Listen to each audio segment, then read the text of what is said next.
Hello and a warm welcome to Voice of Russia's political discussion program, Debating Russia. I'm Peter Lavelle.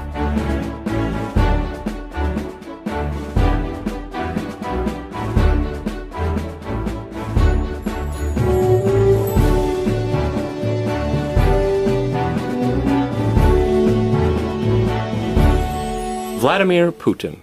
What explains his popularity at home and the ceaseless interest in him from around the world? For many, he is a great leader of our time, though others are much less generous in their assessment. To discuss this and much more, I'm joined by John Ray. He's a diplomatic correspondent for ITN. We also have Tony Halpin. He's a journalist and former Moscow bureau chief for the Times. And sitting next to me here in Moscow in Voice of Russia's studio is Mark Sloboda. He's a senior lecturer and researcher at the International Relations Department of Moscow State University. All right, Mark, if I can go to you first here in Moscow, explain to me. Vladimir Putin has consistently had very high poll numbers. They're, 62% now. They've been higher, but 62% is pretty high. Yes, 62% was the latest reading just this month from one of the major Russian polling agencies. This continues a strain since his re-election a year ago, where his approval rating has varied between 62 and 65%, which is within the margin of error of any poll, essentially rock solid. This was also the amount that he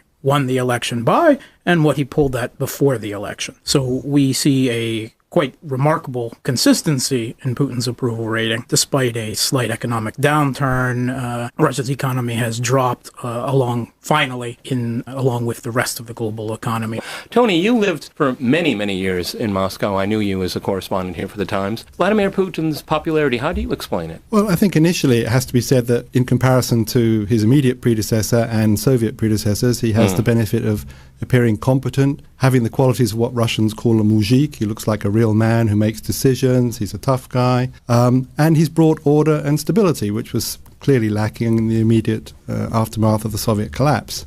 Russians, it has to be said, ordinary Russians don't pay a great deal of attention to everyday politics. What they want to know really is there chaos or is there not? And clearly there is not. So why change something that appears at least not to impinge too deeply on their lives? It would be another question if you had a more demanding electorate that began to ask questions such as, where's all the money gone? Why are the roads so poor? Why do the health services provide such poor cover healthcare for much of the population? But those aren't the yardsticks that Russians are using. Russians are using a yardstick about order, about stability, and about a clear leader, and Vladimir Putin satisfies those criteria. I agree completely with what we've heard so far from Mark and Tony. He isn't Boris Yeltsin. That's obviously true. But that was 13 years ago. That's pretty good staying power still to use that comparison. Also, there's a lot more stability than there was in the 1990s. That's a given. Nonetheless, I think Tony hits the nail on the head there. I've lived in Russia for 15 years, and I find it astounding that foreigners talk about politics in Russia more than most Russians do. Weigh in there, John. I was wondering what people in this country made of Vladimir Putin. And I think I'm just drawing a contrast because Tony was talking about his popularity in terms of his predecessors. And I remember when I was a younger man, we had a view of what was then the Soviet Union that was very much centered on the very powerful leaders that we had back in those days, the Brezhnevs that I remember well. And they sort of dominated a part of the sort of the Western consciousness in a way which Vladimir Putin might try to emulate but can't. I think if you ask most people in this country, most Westerners, what they think of Vladimir Putin, they will think, of course, of the slightly comic photographs of him stripped to the waist, his biceps flexed, wrestling various bits of wildlife or riding a horse. But is he part of our sort of daily thought about how the world is turning? And I don't think he is yet. I can't really speak about his popularity back in Moscow. I've not lived in Moscow. What I will say is that I think there is a very big strand of thought amongst diplomatic circles here that his very assertive foreign policy is in a way, a classic way, a cover for the cracks and the difficulties that every leader has back at home. It's interesting. You've covered a lot of points in your statement there. Let's go back to the photo ops, Mark, because over the last 2 years, and Tony Tony, I'm not going to try to step on your toes here, but a lot of Western journals based in Moscow just love to write stories that denigrate Putin for his PR stunts. And I think from Western eyes that, yeah, sometimes I would roll my eyebrows too and say, well, that's kind of an interesting approach. But most Russians like that because they like to see a leader that is active, that, again, going back to the Brezhnev, going back to the Yeltsin years, this is a president that is active, that he's responsive, or at least gives the perception that he's active and responsive. Well, I don't really quite understand the Western journalists' constant criticism of Putin's photo ops. I mean, every president does photo ops as a matter of business.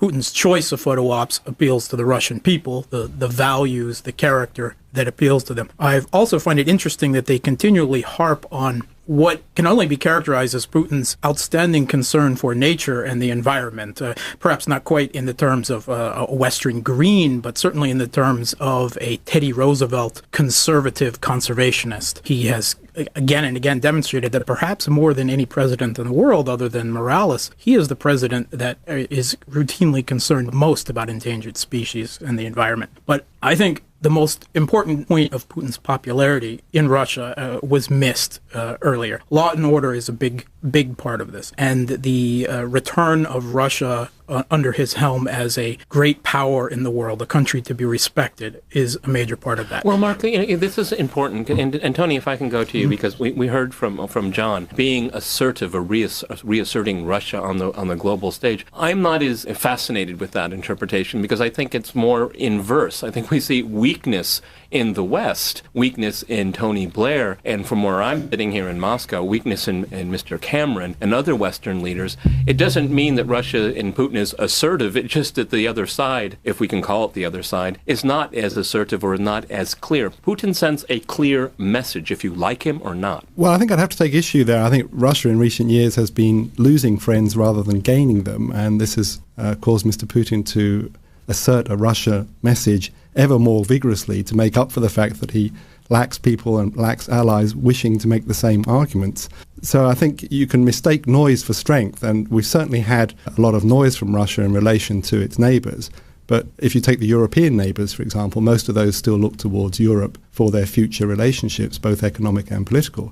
If you go to the Middle East, it was certainly the case, and I think it was to be much recognised by the world that Russia played a very good hand in Syria. But how much of that was really an assertion of Russia playing in Washington? Well, yes, yeah, I think there was a weak. I think it was a weak hand in Washington, but that doesn't necessarily mean that Russia will end up advancing its interests ahead of anybody else's in the world. I think that it's John here. If I could just jump in there, I think that's exactly right. I think Russia feels threatened by the eastward move of the European Union, but then suddenly it sees a banking crisis which has questioned the whole model of Western capitalism, to use an old-fashioned phrase. It sees the euro in crisis. It sees the European institutions at sixes and sevens and questioned by members of states, and it sees an opportunity there. Similarly, as Tony's just pointed out, in the Middle East, it saw America ready for military action, and then it saw the parliament in this country, in Britain, vote against it, and then it saw, crucially, President Obama blink to show his reluctance, his weakness, perhaps. And I think that was the opportunity to move in. But I think overall, Putin is playing a defensive game in all this. It's not about expanding Russian influence. It's about defending a diminishing influence.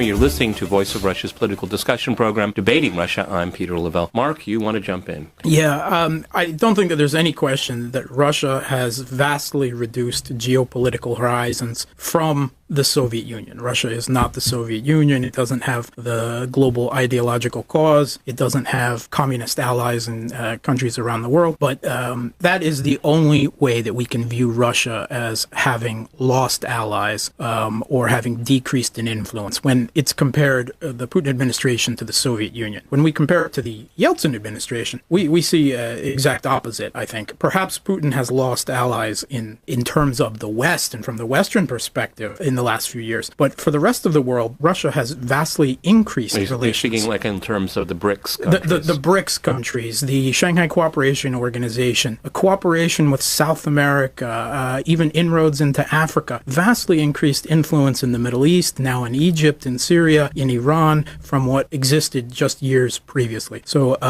I don't think at all we can view Russia as a defensive power, losing influence, only perhaps in the public perception of the West and Western journalists. But the reality is Russia has become one of the leading powers of the world again, and countries around the world look to Russia to provide a Tony, counterpoint. if I can go to you, if we agree with Mark, and I don't know if you do, but I mean, I think what Mark's getting at is that we're seeing this kind of paradigm shift of what influence and power means, and this is what Putin's agenda is, because, again, like him or dislike him, Foreign Minister Lavrov, he used international law and diplomacy to help Mr. Obama out in the region and the world when it comes to Syria. And that's not the kind of perception that Putin usually gets in Western media and in Western capitals, is leading a country that puts international law first and diplomacy first, unlike NATO and what's been going on in the United States for the last 10 years in its foreign policy. Well, I mean, we should say Lavrov is a superlative diplomat, and he played a hand that had limited options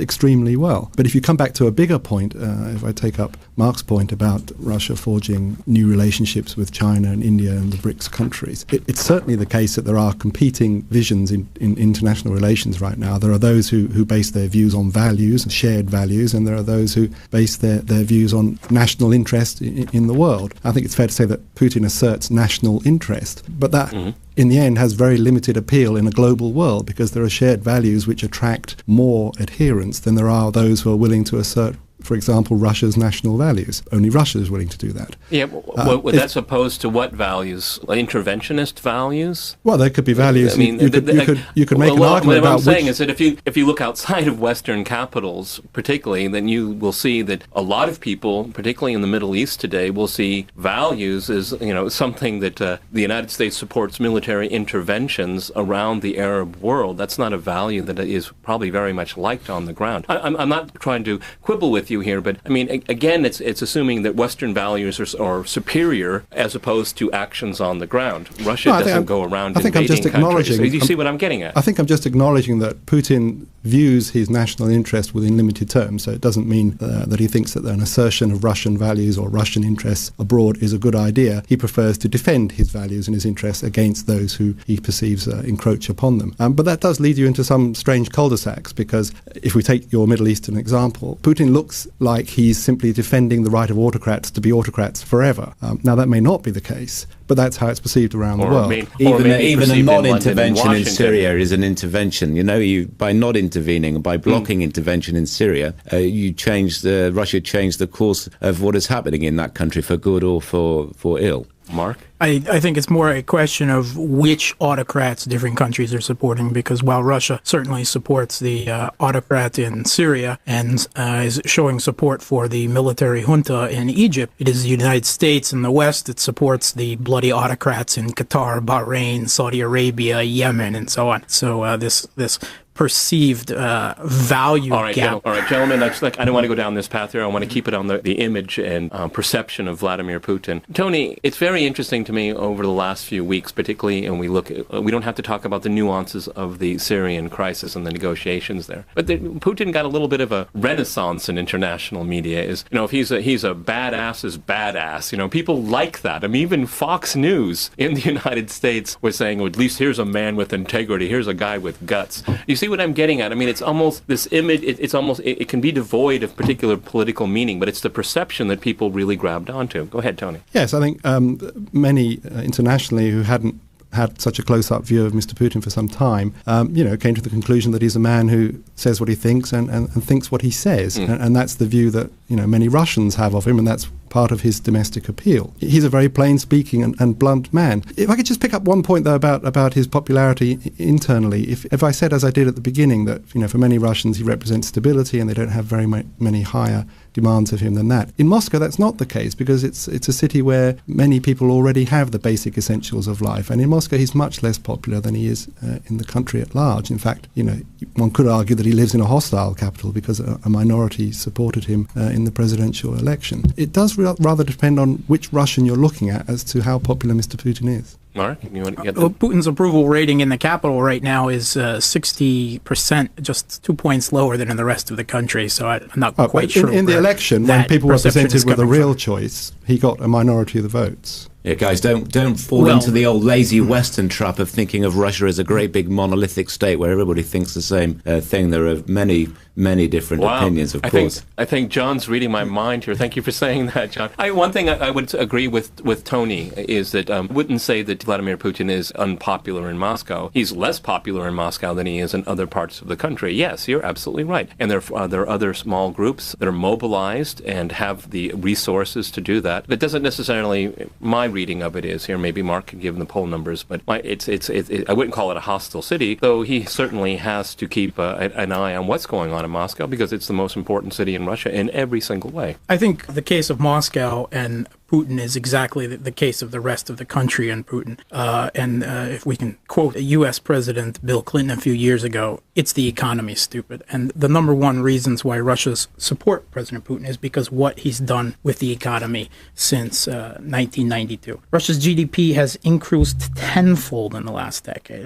Russia has overtaken Germany as the fifth largest economy in terms of purchasing power parity, according to the latest World Bank ranking. Poverty has decreased from 2000 by 65% to just 11.2%. Okay, Mark, you're good with the numbers. I want to go back to Tony here, because Tony and I used to sit at Kievsky Vokzal in Starbucks. Tony will remember this here. And I think what we both, with having so many disagreements on many different things, I think one thing that we both agreed on almost all the time is this perception of rising expectations. Because as was just pointed out, Tony was saying is that a lot of people in Moscow do have what they want, and now they want even more. What I'm getting at, going back to Tony here, this is the challenge for Putin's popularity moving forward, because they need a new growth model to keep this economy going. Because as I started out, my first words after the introduction is the economy is no longer growing. It is on flatlining right now. This is a huge challenge for Mr. Putin, because for the last 12 years, he's been able to do differently. Tony. Yeah, I think that's very fair. If the economy as a whole doesn't grow at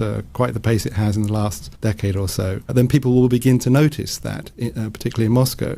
Most Muscovites, I think, are busy getting on with their lives. They see a way for them to earn a living that meets their expectations and rising expectations. When that becomes no longer true, they'll begin to cast around for reasons why. So it's important for Mr. Putin, if he wishes to retain his popularity, that he figures out a way to restore growth. And there are elements around, if you call them the liberal elements around Dmitry Medvedev, the Prime Minister, who argue that the way to do that is to liberalize the economy. It's certainly the case that, liberalization in one part of life brings demands for liberalization in another. Muscovites and young Russians in general, I think, are well used now to exercising choice in every part of their personal lives and see no reason why they shouldn't in the political life. It's John here. I mean, we are sitting here in a city, London, where we see around us the fruits of Russia's incredible economic expansion. You only have to try buy a house in this city to find out that the scion of some Russian oligarch has got there before you and gazumped you, there's a good English word, outbid you for it.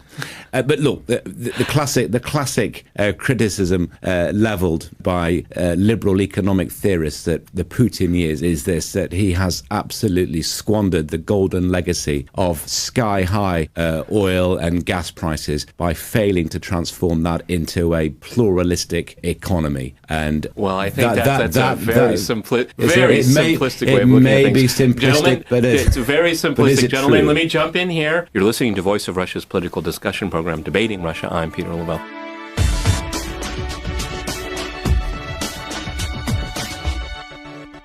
Mark, react to that. Because I think, again, if you look at the 80s and the 90s and the 2000s, we're looking at different countries completely. A huge transformation on a scale that most countries... I mean, the last time we had something like this happen in the United States was the 1930s and then into the Second World War, of such a massive transformation. And it was done relatively peacefully and in a lot of prosperity, too. There are enormous economic challenges right now, and it's just not about Russia. It's global as well, okay? Yeah. But nonetheless, I mean, to use the same kind of benchmarks for everywhere else, it doesn't cut a lot of reasoning for me, because I don't see that kind of discontent here. Yeah, I think everything has to be kept in a global context in terms of an interconnected global economy now, because Russia's growth may have just now flatlined, but it is still outperforming much of Europe. The United States continues to have economic and obviously political problems, most recently exhibited. The entire world economy is down, and to take Russia outside of that context, I think is really not helpful in any discussion of Putin's popularity. As for the oil and gas, it's only 14 to 17% of the GDP and going down every year. And a lot of the money's been saved, John. A lot of money has been saved and put into coffers for a rainy day. They learned that in 2008. It paid off all of Russia's international debt, while the U.S. and the West are all mired in simply enormous international and domestic debt. Russia has negligible debt and the fourth largest currency reserves in the world.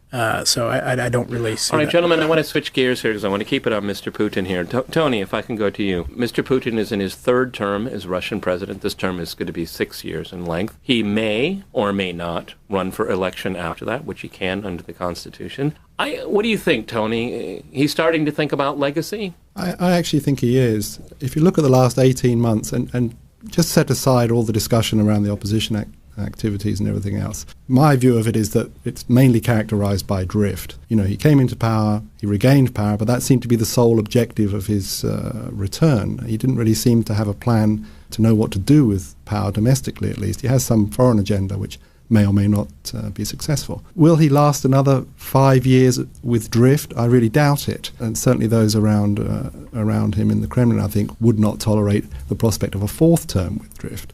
But Putin's very perceptive. I mean, I don't think he needs to be told when it's time to go, because he'll know it before anybody else does. The question I think that really confronts him is who to hand over to, because I think he won't let go of the reins of power until he's absolutely sure that legacy exists and won't be overcome by chaos as soon as he steps away. Well, while Putin does have an extremely strong foreign policy agenda dedicated to the development of a multipolar world order and a growing voice for the developing the BRICS countries in the world, I can't see at all that his domestic policy can be characterized as drift. Putin, most recently at the Valdai conference, made very clear his domestic agenda is the question of Russian identity. And this is always an eternal question in Russia, but Russia is trying to cement a popular, national, conservative, traditionalist identity for Russia. Part of his great appeal, other than the law and order and economics aspects of his presidency. And it is this identity that he's trying to cement before he leaves office, be it now or be it after another 6-year term that he's trying. You know, John, if you were in President Putin's shoes right now, what kind of legacy do you think he wants to leave behind? Because he, for better or worse, and like I said at the beginning of the program, there's a lot of very strong opinions either way about Putin, but he is a character to reckon with. What do you think he wants to leave behind?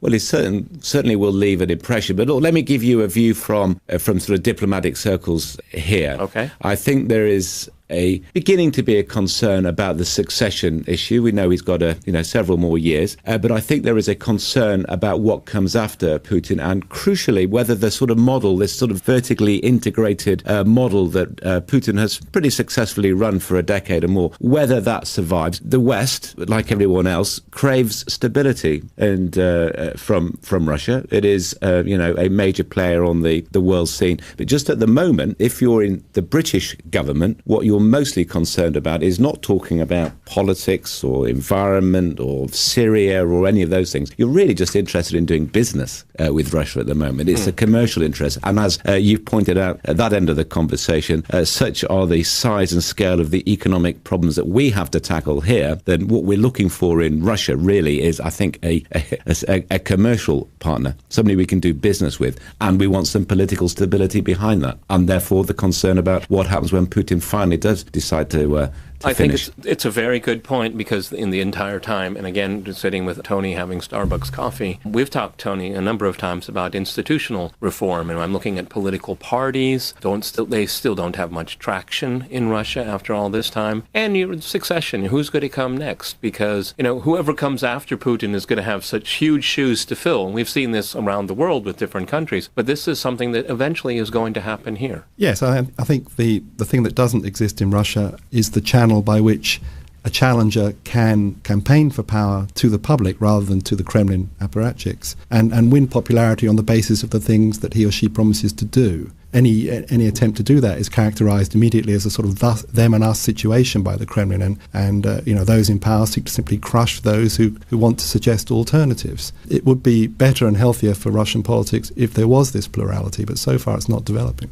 Mark, react. If Putin does decide to step down in the next few years, there's three figures that talk centers around Shoigu, the defense minister, Rogozin, and Sergei Ivanov, who would be my choice. But I think very interesting, and when we're talking about popularity, is the sudden divergence between Putin and Medvedev's popularity, where Medvedev's popularity is now below 50%, and there's a 15% gap for the first time, showing that this Western liberalizing reforms, appeals to the West that Medvedev made are increasingly unpopular with the Russian people.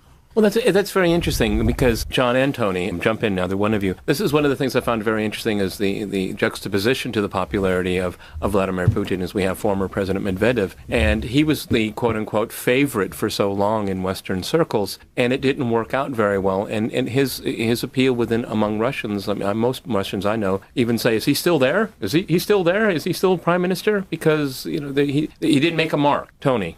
Well, I think his credibility was shot as soon as he stepped aside for Vladimir Putin to return. And when he acknowledged on television to Russians that they'd planned that all along, I think many people who had some hopes in him as a reformer felt deeply betrayed. I think it's very difficult for any politician to come back from that. I can only echo that. I mean, it may be more apparent from where you are who potential successors are. It's not apparent to the casual observer or even the practiced observer from this end. And, what we've seen most recently are those who dare to try to build a base of popular support wind up in trouble with the law. So, nor do I think that people. Can I just re-emphasize?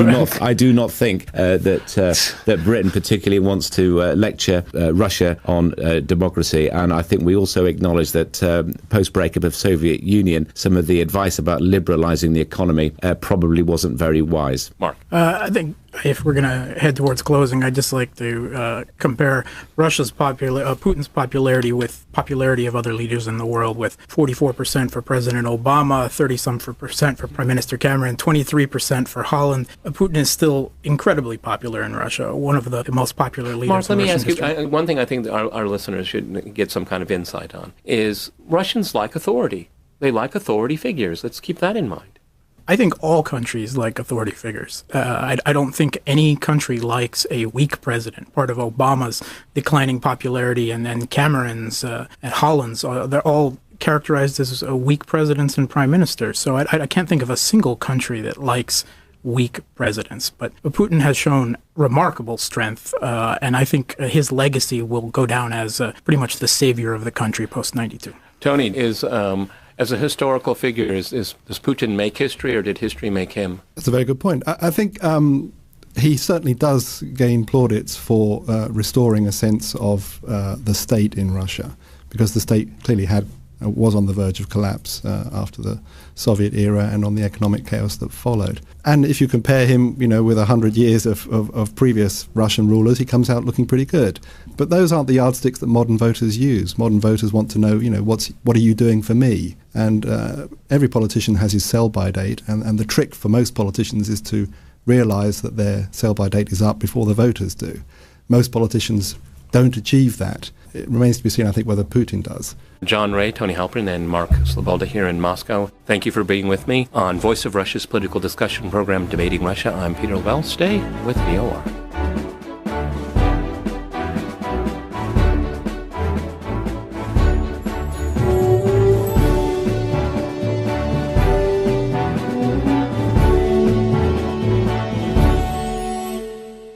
We see a quite remarkable consistency in Putin's approval rating. Despite a slight economic downturn, Russia's economy has dropped along finally, along with the rest of the global economy.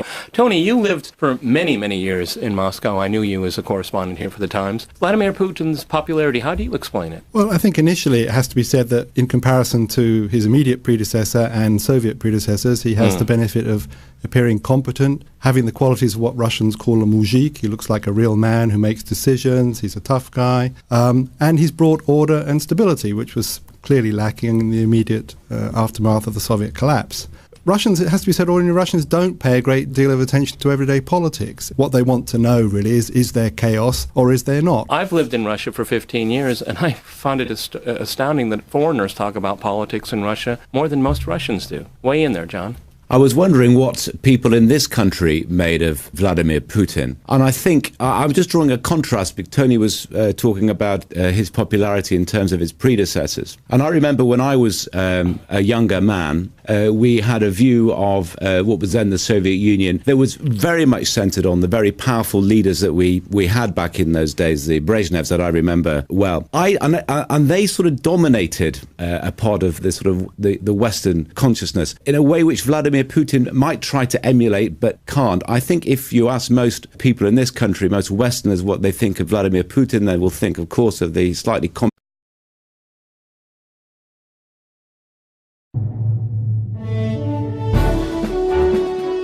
Hello and a warm welcome to Voice of Russia's political discussion program, Debating Russia. I'm Peter Lavelle.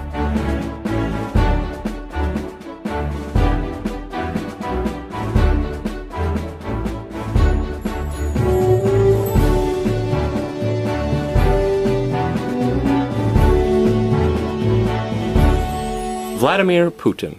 What explains his popularity at home and the ceaseless interest in him from around the world? For many, he is a great leader of our time, though others are much less generous in their assessment. To discuss this and much more, I'm joined by John Ray. He's a diplomatic correspondent for ITN. We also have Tony Halpin. He's a journalist and former Moscow bureau chief for the Times. And sitting next to me here in Moscow in Voice of Russia's studio is Mark Sloboda. He's a senior lecturer and researcher at the International Relations Department of Moscow State University. All right, Mark, if I can go to you first here in Moscow, explain to me, Vladimir Putin has consistently had very high poll numbers that are, 62% now. They've been higher, but 62% is pretty high. Yes, 62% was the latest reading just this month from one of the major Russia polling agencies. This continues a strain since his re-election a year ago, where his approval rating has varied between 62 and 65%, which is within the margin of error of any poll, essentially rock solid. This was also the amount that he won the election by and what he pulled at before the election. And clearly there is not. So why change something that appears at least not to impinge too deeply on their lives? It would be another question if you had a more demanding electorate that began to ask questions such as, where's all the money gone? Why are the roads so poor? Why do the health services provide such poor cover healthcare for much of the population? But those aren't the yardsticks that Russians are using. Russians are using a yardstick about order, about stability, and about a clear leader, and Vladimir Putin satisfies those criteria. I agree completely with what we've heard so far from Mark and Tony. Is that he isn't Boris Yeltsin. That's obviously true. But that was 13 years ago. That's pretty good staying power still to use that comparison. Also, there's a lot more stability than there was in the 1990s. That's a given. Nonetheless, I think Tony hits the nail on the head there.